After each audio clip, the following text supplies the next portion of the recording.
Shabbat Shalom. In an attempt to understand these difficult passages of Torah, the rabbis often employ a word play, likening the Hebrew word metzora, the name of this week's Torah portion, to motzi ra, one who brings forth evil. Metzora also talks about what happens when a plague affects a house.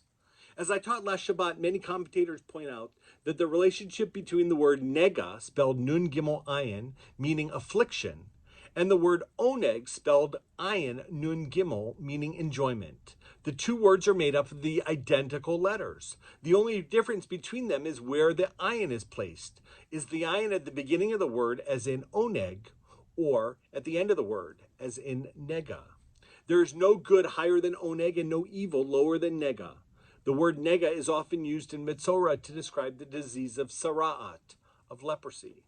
The point that whether something is an affliction, a nega, or a pleasure, an oneg, all depends on where one places the ayin.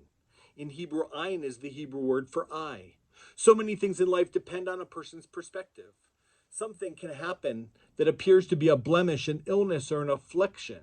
Depending on how a person views the situation, the event can be transformed. With the proper perspective and insight, a person can see the same incident as an oneg, as a delight.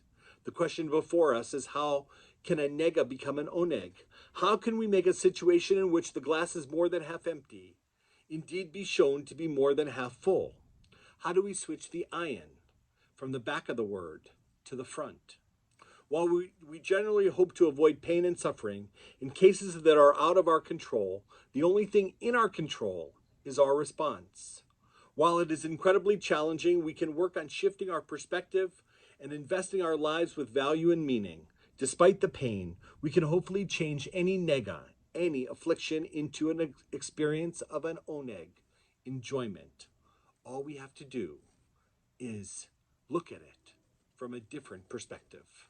Shabbat Shalom.